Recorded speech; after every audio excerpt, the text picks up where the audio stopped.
We've all been there, overanalyzing the text he didn't send, replaying the last conversation, trying to decode silence like it's some kind of puzzle with a hidden prize at the end. And while we sit there wondering what went wrong, he's out there doing whatever he wants with the confidence of someone who thinks you'll still be there if he changes his mind. But here's the truth. Every time you reach out, wait around, or try to remind him what he lost, you're not making him miss you. You're feeding his ego. Today is not about getting him back. It's about getting you back. Because the real power move isn't proving your worth to him. It's becoming someone he regrets ever losing and making damn sure he only watches your glow up from the sidelines. Let's talk about how to stop feeding his ego and start feeding his regret. When someone pulls away, the most natural instinct is to fill the silence, to reach out, to get clarity, or at the very least, to remind them of what you shared. We think, if I just say the right thing, maybe he'll realize what he lost. But here's the truth that most people don't want to admit.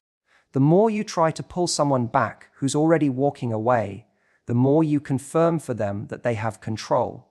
And that control feeds their ego. It tells them, I can disappear, act cold, withhold effort, and she'll still chase me. That's not love, it's leverage. And it's completely one-sided. Your silence, on the other hand, has weight. It forces a person to confront the space you used to fill. When someone expects you to react, to check in, to fight for them, to keep showing up, and instead you give them nothing, that's when the discomfort sets in. That's when regret starts to whisper. Not immediately, not dramatically, but quietly, persistently. Silence forces them to wonder if maybe you're doing just fine without them. If maybe you've started moving on. If maybe, just maybe, they weren't as unforgettable as they thought. We often confuse silence with weakness. But in the context of emotional dynamics, silence is strength. It shows self-control. It shows boundaries. It shows that you're not here to beg for love. You're not going to make noise just to keep someone's attention. When someone ghosts, plays games, or pulls away, they're often testing whether you'll still orbit around them. The more you orbit, the more they feel like the sun. But when you remove your energy, when you stop texting, stop checking in, stop reacting, they're left standing in their own silence. That's when ego turns to confusion. Confusion turns to curiosity. And curiosity, if you play your cards right, turns into regret. This doesn't mean you're being manipulative. It means you're valuing your self-respect over someone else's temporary validation. You're not punishing them with your silence. You're protecting your peace. There's a difference. One comes from bitterness, the other from boundaries. And boundaries are where real attraction begins. The irony is that when you stop trying to get someone back, that's often when they start coming forward. But here's the shift: by then, you may not even want them anymore.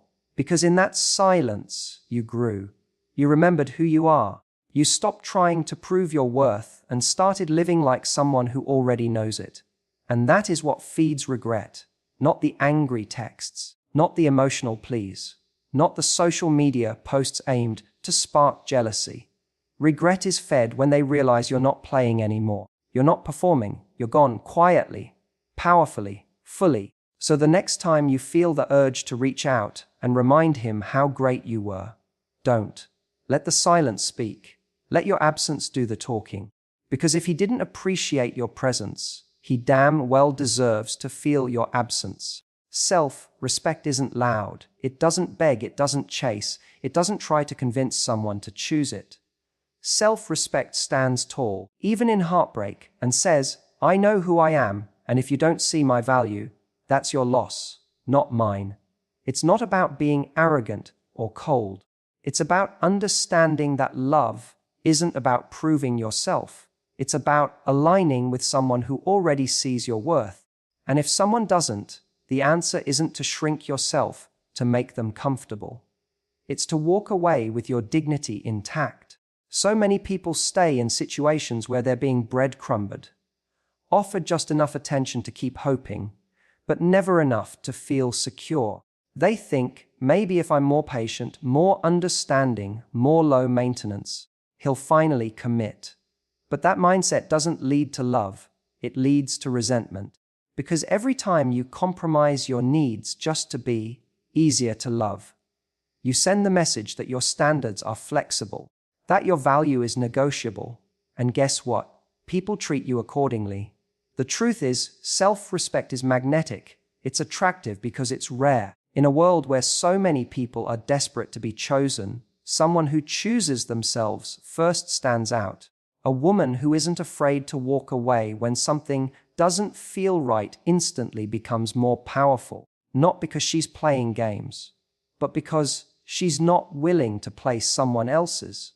She's not going to convince you to stay. She's not going to chase you down to remind you how good she is. She knows. And if you don't, she won't waste her time. There's a massive difference between having feelings for someone and letting those feelings override your self-worth. Love doesn't mean losing yourself. It doesn't mean tolerating poor behavior just because you see potential. Love, real love, should never cost you your dignity. If you find yourself constantly explaining why you deserve better, or hoping they'll one day wake up and treat you differently, you're not in a relationship. You're in a negotiation. And self-respect has no place in negotiations where your value is up for debate. When someone sees that you have standards, and more importantly, that you're willing to enforce them, they behave differently. People will test your boundaries. They'll see how much you'll tolerate. That's not always malicious. Sometimes it's just human nature. But the way you respond sets the tone. If you keep rewarding bad behavior with more effort, attention, and patience, you're teaching them that you'll stick around no matter how little they give. But if you say, "This isn't enough for me, and I won't settle," and you actually mean it, you flip the dynamic. Now they have to meet your standard or lose you. And yes, that might mean losing people who don't want to rise to that level. Let them go. Your self-respect should never be the price of companionship. Because here's what happens when you hold the line. You create space for the right kind of person. Someone who doesn't need to be convinced of your value.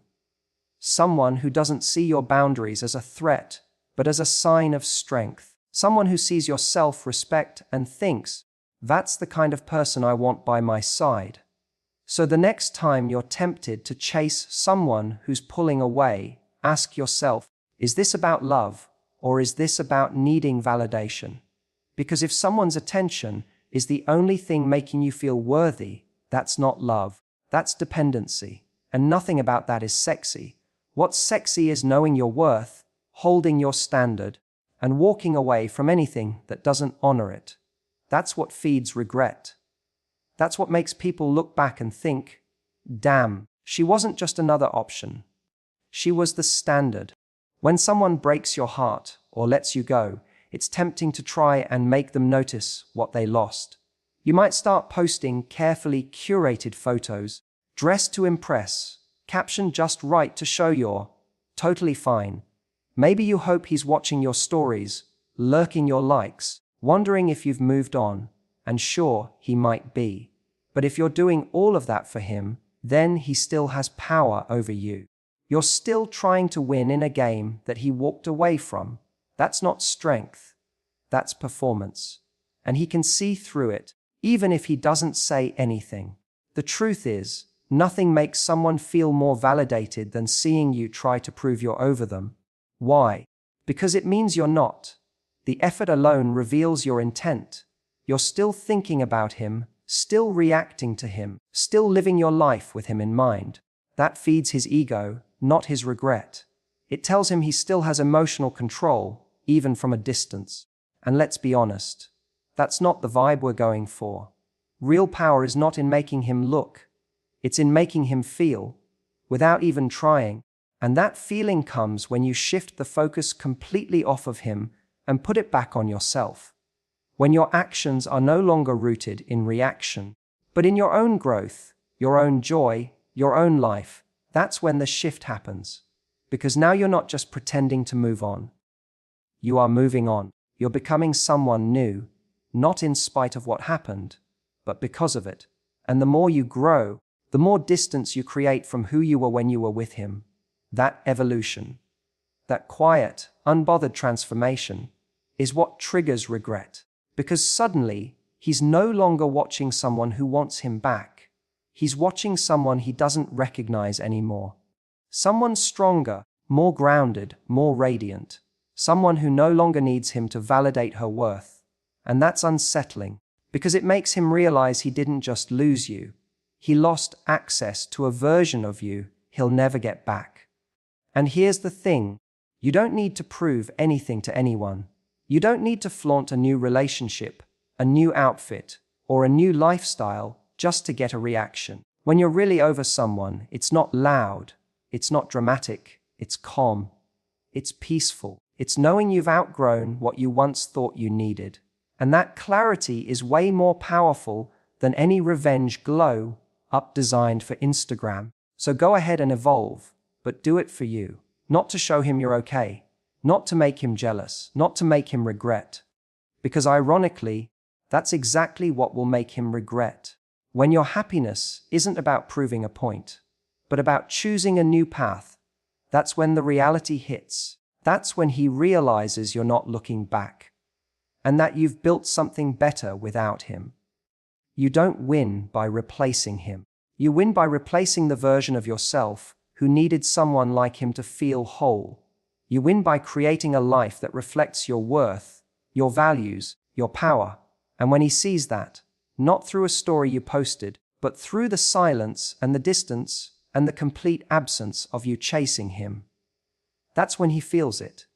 That's when the regret sets in, not because you made him feel it, but because you stopped caring whether he did or not. Not everyone deserves a front row seat in your life, especially someone who treated your love like background noise. When someone had access to the most honest, vulnerable, generous parts of you and still took you for granted, the last thing you should offer them is continued access to your energy. But that's what we often do, isn't it? We leave the door cracked open. We stay friends, we keep responding. We let them linger in our world because a part of us is still hoping they'll come back with clarity and changed behavior. We tell ourselves we're being mature or strong by not blocking them. We call it keeping the peace. But what we're really doing is giving them a VIP pass to the life they no longer earn a place in. It's a hard truth. But people respect the boundaries you enforce, not the ones you talk about. If someone knows they can message you at 1 a.m. and still get a response, even if it's cold or short, they know they still have space in your heart. That's not setting a boundary. That's leaving a window open for emotional drafts. And someone who isn't serious about you will keep climbing through that window just to remind themselves that you're still there.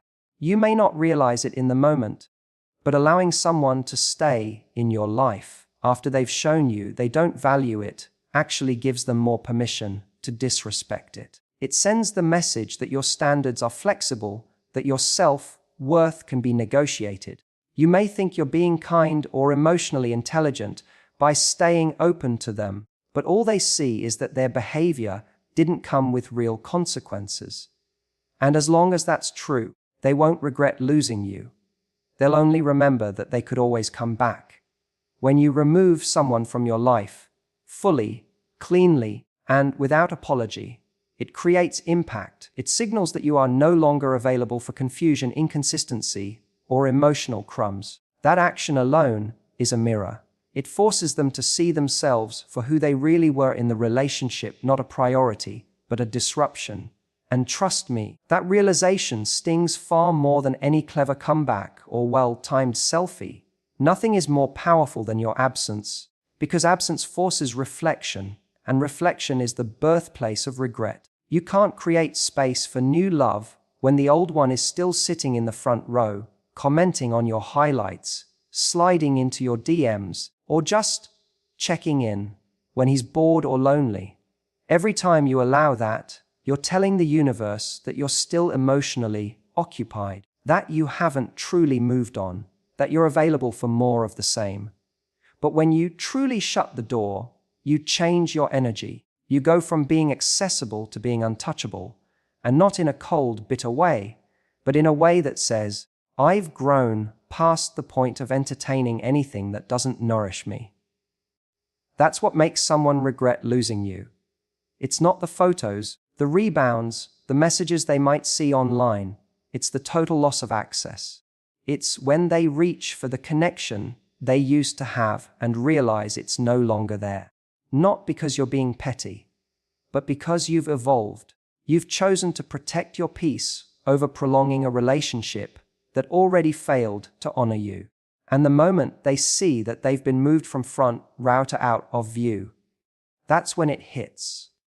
That's when they finally understand they didn't just lose someone, they lost you.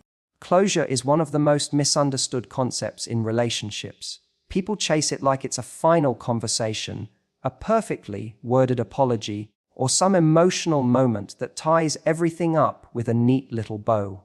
They wait for the other person to acknowledge their wrongs, to validate their pain, to give them permission to move on. But the hard truth is, closure is rarely something you're given. Most of the time, it's something you create on your own. And the more you wait for someone else to give it to you, the longer you stay stuck in a story that already ended. When someone leaves you confused, hurt, or abandoned without explanation, your instinct is to look for answers. You think, if I could just talk to him one more time, if I could just understand why he changed, maybe then I could let go. But what you're really doing is trying to make sense of a choice that probably had nothing to do with you and everything to do with where he's at. The closure you're hoping to find in his words can't fix what's already been broken in your trust. Because someone who cared would have given you clarity when it mattered, not after they'd already caused damage. That's why closure isn't about the conversation you never got. It's about the decision you do get to make now. The decision to stop reopening emotional wounds by returning to someone who didn't protect your heart when they had the chance. The decision to stop begging for understanding from a person who didn't offer it when they walked away. It's you choosing to take the mess they left and say, this is no longer mine to carry. I'm not going to keep giving energy to someone who couldn't give me honesty. We romanticize the idea of closure because it feels like a satisfying ending. But relationships don't always end cleanly. Sometimes they end in silence, in confusion, in slow fades and unanswered messages. And that's painful, but it's also revealing, because someone who truly values you doesn't leave you with questions. They give you presence, not puzzles. So if someone exits your life in a way that leaves you lost, take that as your answer. That is the closure. The way they left is proof of what you needed to know. They weren't capable of giving you what you deserve. Taking your power back means accepting that you don't need the other person to validate your decision to move on. You don't need their regret, their explanation, or their apology to heal. You just need to trust yourself enough to close the chapter without their permission. That's where real strength begins. When you stop waiting for someone to make it right and instead decide to make peace with it being wrong. You don't need to understand everything to heal. You don't need to know what he was thinking or whether he ever cared. The only thing you need to know is that he didn't show up for you in the way you needed. And that's enough. That's your sign. That's your permission. That's your closure. The most powerful thing you can do is walk away without a dramatic ending. No final texts. No begging for clarity. Just silence. Just a boundary. Just a quiet decision that says, this chapter is done, and I'm done trying to rewrite it. Because when you give yourself that kind of closure, calm, internal, and unapologetic, it doesn't just end the relationship. It ends the emotional grip it had on you. And in doing that, you free yourself. Not because he gave you what you needed, but because you finally gave it to yourself. There's a difference between being someone's lesson and being their exception. The exception is the one they take for granted, thinking, she'll always be there. The lesson is the one they remember because she didn't stay when the bare minimum was offered. Being the exception means you tolerated more than you should have, hoping one day he'd change. Being the lesson means you knew your worth, and when he didn't meet it, you walked away and never looked back. That's what sticks with people. That's what turns into regret. We all want to believe that we'll be the one to change someone, that will be the person who finally gets through, the one who inspires him to grow up, commit, and be better. But if you have to become a contortionist to be loved, constantly explaining, justifying, tolerating, then you're not the exception, you're the enabler, and all you're doing is teaching him that someone will still stay even when he doesn't show up fully. That's not special. That's settling. Being unforgettable doesn't come from sacrificing your standards. It comes from honoring them so fiercely that when someone loses you, they feel it deeply. Not just because they miss you, but because they know they had access to something rare and didn't treat it right. That kind of loss lingers. It creeps in slowly when the texts stop coming, when they check your profile and realize you're no longer watching theirs, when they try to reach out and get no reply.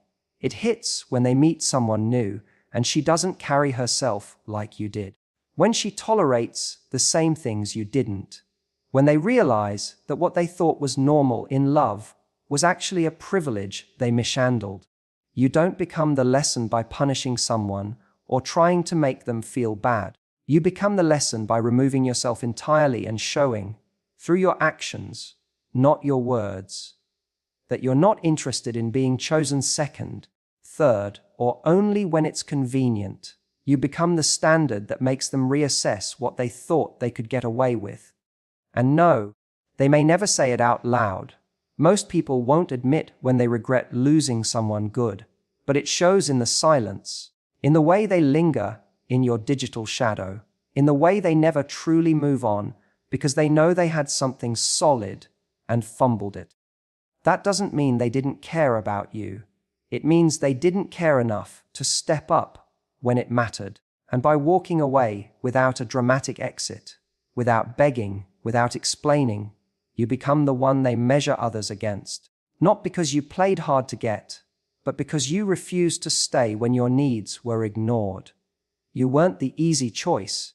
You were the right one, and he wasn't ready for that. There's a quiet kind of power in being the one who got away, not because you were elusive or unavailable, but because you showed up fully, offered something real, and then left when it wasn't valued. That's what burns. That's what haunts. Not the one who kept coming back, not the one who tried to fix it 100 times, but the one who loved honestly and then let go with grace when it wasn't enough. You don't need revenge, closure, or attention to leave an impact. You just need to know your value, walk in it, and never lower it for someone who doesn't rise to meet it. Let him learn the hard way that not every woman will stick around while he figures himself out. Some women leave, and in doing so, they become the lesson he never forgets. You don't feed his ego with your silence, your self-respect, or your glow up. You feed his regret by reclaiming your peace, choosing yourself, and refusing to settle for crumbs when you were always the whole damn meal. The power isn't in making him look back. The power is in not caring if he ever does.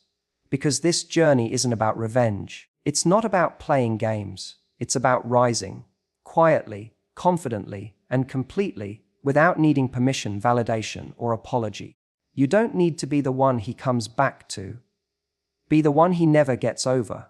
Be the lesson that taught him he should have done better. And more than anything, be the woman who, no matter how it ended, walked away with her head high, her heart healing, and her standards intact. That's not heartbreak. That's power.